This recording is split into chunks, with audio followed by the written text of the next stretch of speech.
Ikram. Ayo. Assalamualaikum warahmatullahi wabarakatuh.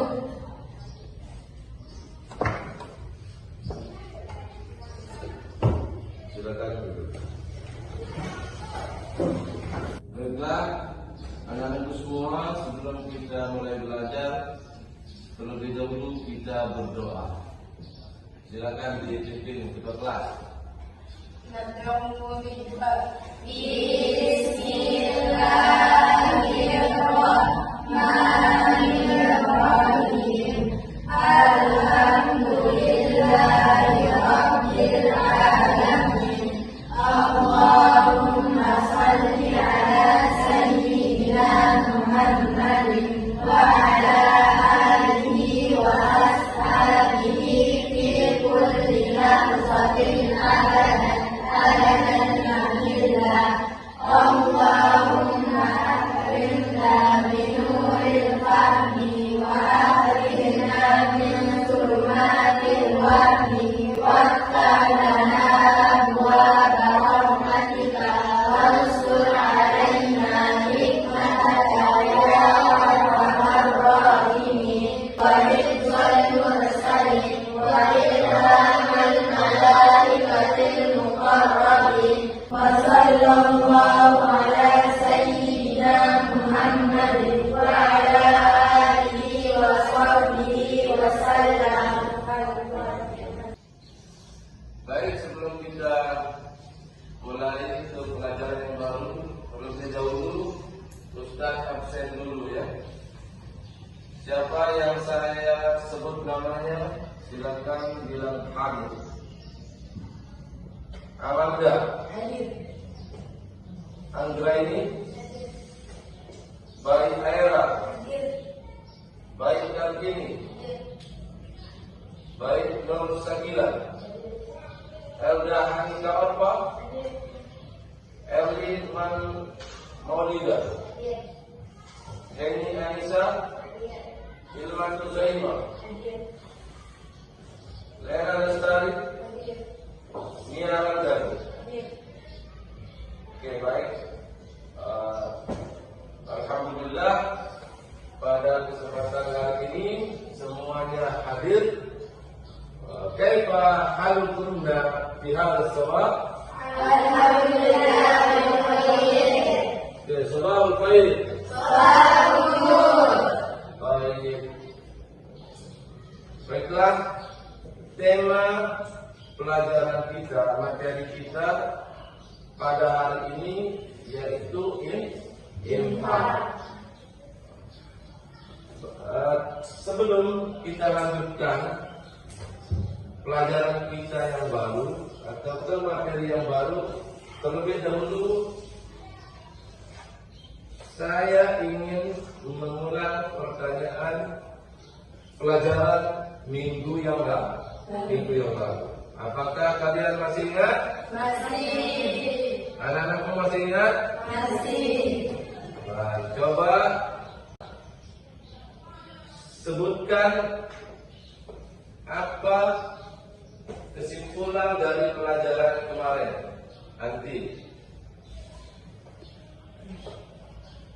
minggu yang kemarin pelajarannya apa? Tentang apa? Yang kita pelajari minggu kemarin itu tentang tajwid dan kita membahas tentang hadis dan Al-Quran. Baik. Kalau yang tajwid itu yang lampau lagi. Yang kita pelajari kemarin apa? Tentang apa? Tentang ilmu. Siapa yang masih ingat hadisnya? Baik. Coba bacakan hadisnya.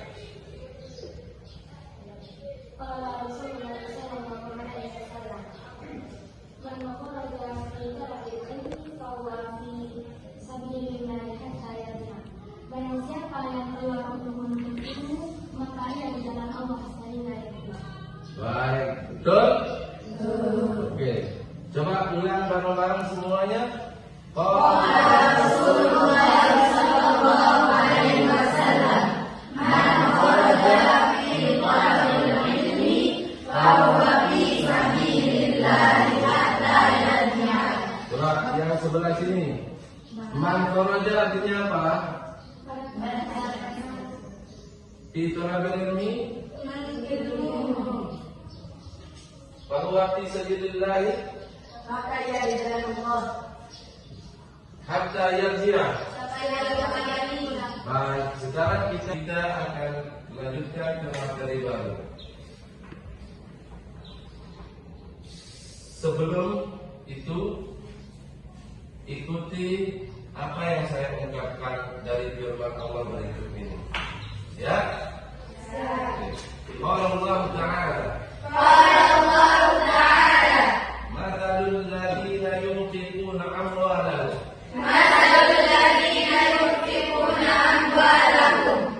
fi sabilillahi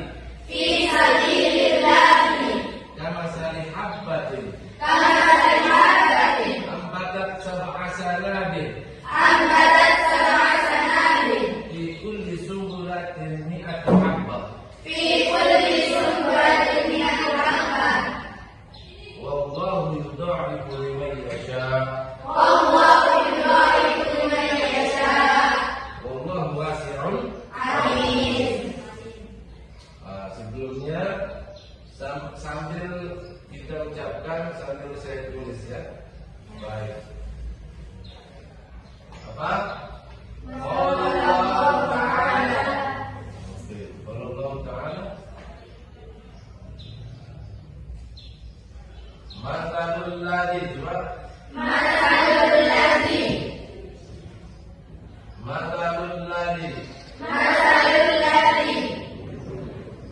Mathalul ladzina yunfiquna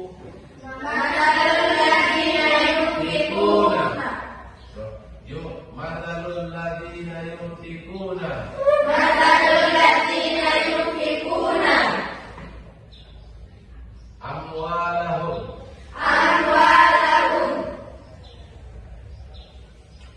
amwalahum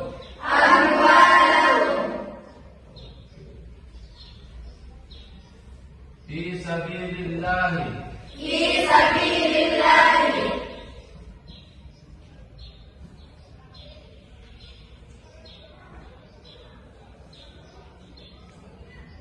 kamathali habbatin. Baik, sekarang kita cari kalimat yang sulit. Amwalahum apa?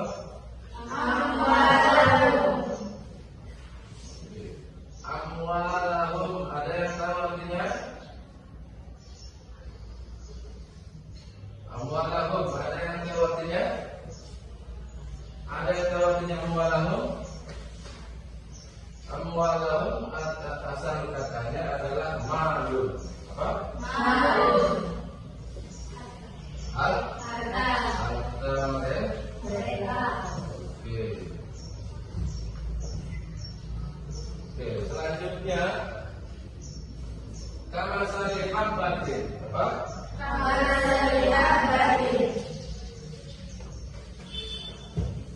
Kamathali habbatin. Apa artinya kamathali habbatin? Ada yang tahu? Seperti satu biji. Seperti biji. Oke, ambatat. Asal katanya nabata yang butuh. Apa artinya?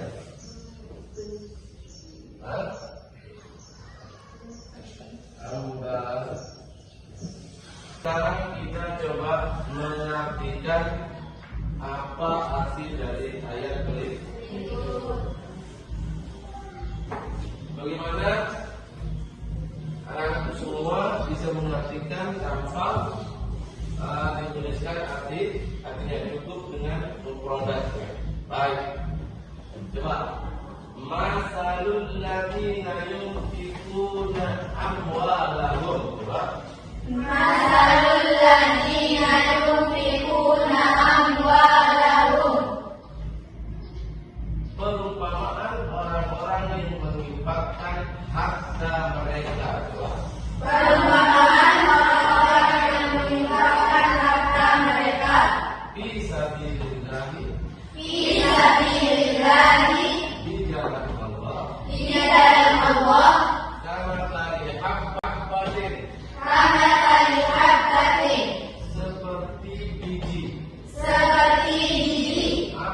ambatat sab'a sanabila.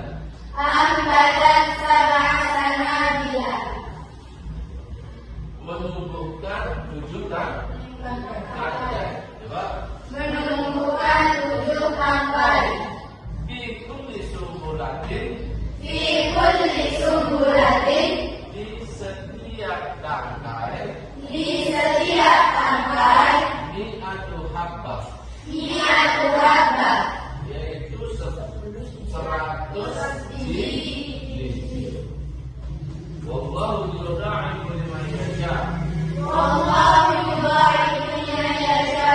Dan Allah melipat gandakan bagi orang-orang yang dikehendaki. Dan Allah melipat gandakan bagi orang-orang yang dikehendaki. Wallahu wasi'un alim.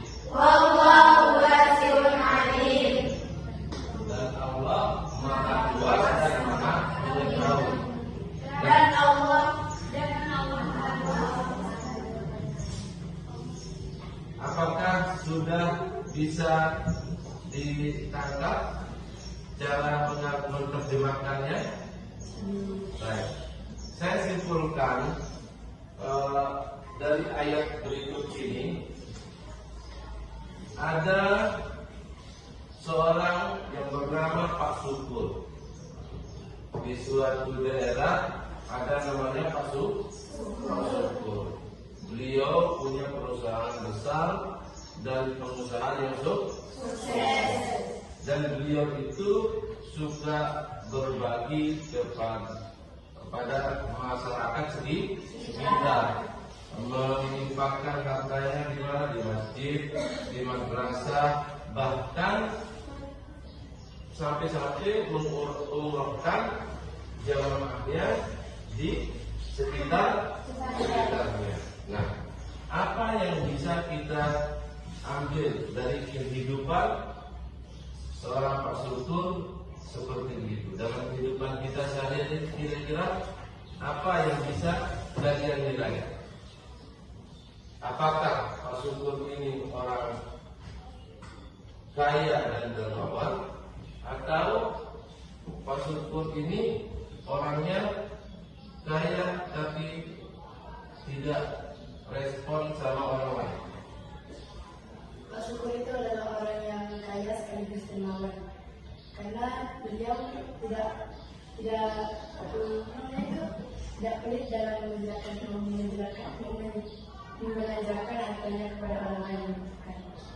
Inilah salah satu maksud daripada fi sabilillah, membelanjakan hartanya di jalan Allah.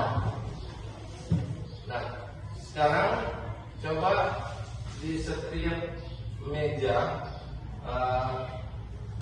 seperti kerja kelompok, tapi 2 orang untuk menyimpulkan apa yang kita bisa petik dari firman Allah tersebut. Sekaligus nanti kalian satu-satu untuk mengartikannya tanpa dituliskan nanti. Baik, silakan musyawarah kerja dalam kelompok.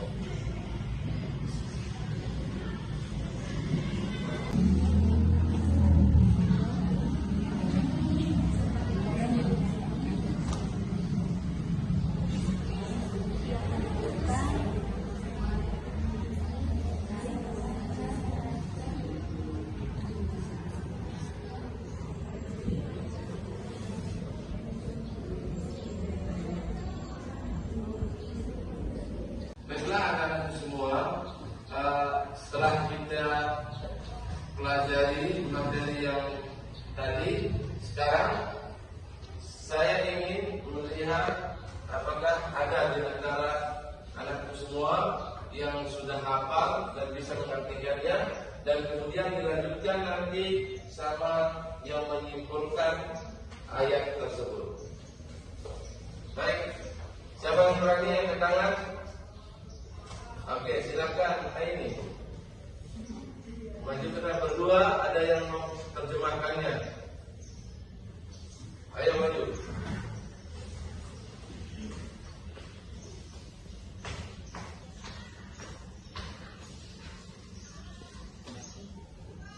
Oke. Silakan mulai. Oke, mulai. Qala Allah Ta'ala, Mahalul ladina yunfiquna amwalahum, perumpamaan orang-orang yang menginfakkan harta mereka fi sabilillahi, di jalan Allah, kamathali habbatin, seperti sebutir biji, ambatat sab'an sanabilatin, yang menumbuhkan 7 tangkai, fi kulli sumbulati, di setiap tangkai mi'atu habbah, ada 100 biji. Wallahu yudha'ifu liman yasha, dan Allah akan melipat gandakan bagi siapa yang menghendaki, bagi siapa yang dia kehendaki. Wallahu wasi'un 'alim, dan Allah Maha Luas dan Maha Mengetahui.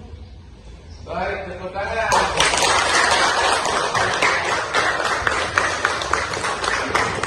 Anak-anak semua sudah kalian lihat tadi bagaimana penampilan temannya mengartikan secara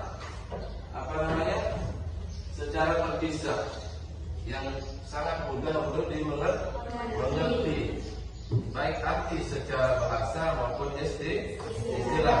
Nah, sekarang kita lanjutkan dengan teman kalian yang hasil kerjasamanya untuk mengambil kesimpulan dari arti dari ayat tersebut. Silakan. Terima.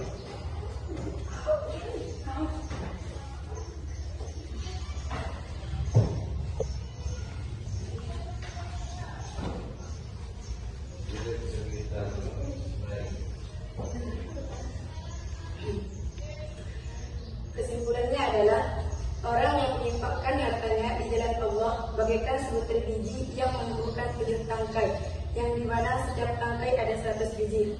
Jadi maksud firman Allah di atas adalah orang yang menginfakkan atau orang yang memberi hartanya di jalan Allah atau memberi dengan cuma-cuma tanpa imbalan sedikit pun, dan tidak ingin dianggap sebagai orang yang lebih berkuasa atau orang yang dermawan, dan dia tidak sombong, maka Allah akan melipat gandakan rezeki yang diperolehnya. Itulah kesimpulan dari firman di atas.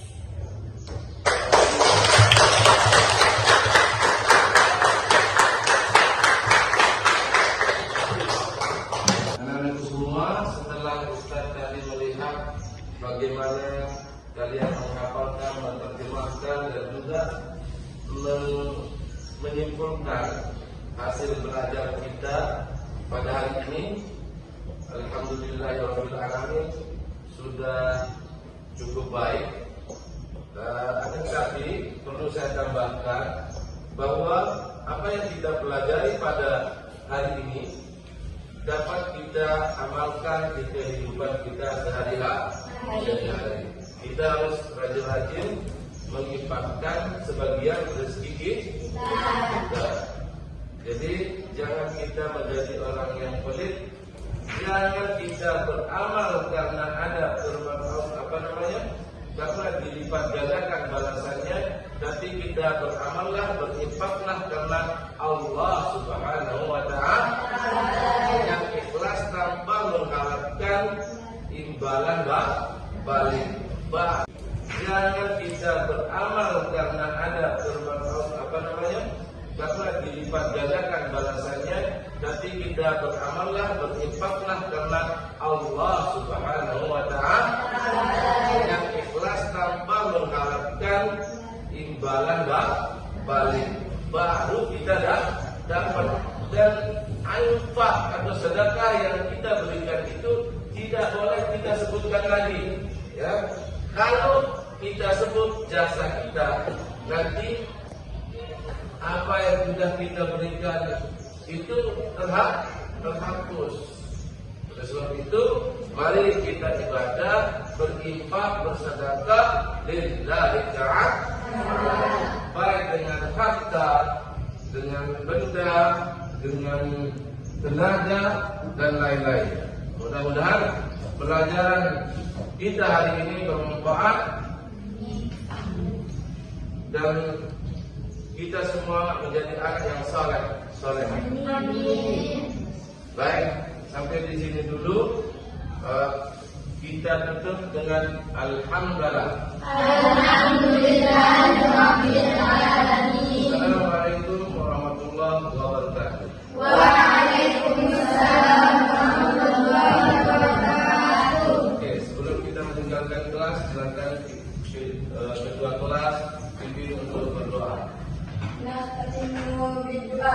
Di